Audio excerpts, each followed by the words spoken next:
کوشش کر رہے ہیں کہ اتحادیوں کو مذاکرات پر قائل کریں، مگر کسی اور ادارے کو پنچایت بنانے پر اتحادیوں کو منانا مشکل ہوگا۔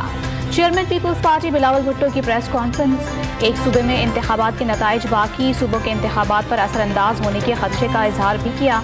بیک ڈور سے ملک میں 1 منٹ لاگو کرنے کے لیے سازش کا دعویٰ۔ ملک بھر میں ایک ساتھ انتخابات کرانے کے کیس کی سماعت 27 اپریل تک ملتوی۔ کچھ دیر بعد تحریری حکم نامہ جاری کیا جائے گا۔ چیف جسٹس کو صورتحال سے آگاہ کر دیا ہے۔ اٹارنی جنرل کی صحافیوں سے گفتگو۔ سربراہ JUIF مولانا فضل الرحمان نے عمران خان سے مذاکرات کا امکان مسترد کر دیا۔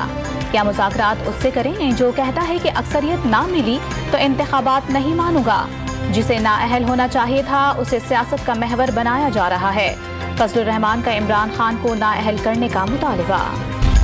وزیر اعظم سے chairman joint chiefs of staff committee general Tahir Shamshad Mirza کی ملاقات۔ ملکی دفاع اور افواج پاکستان کے پیشہ ورانہ امور پر گفتگو۔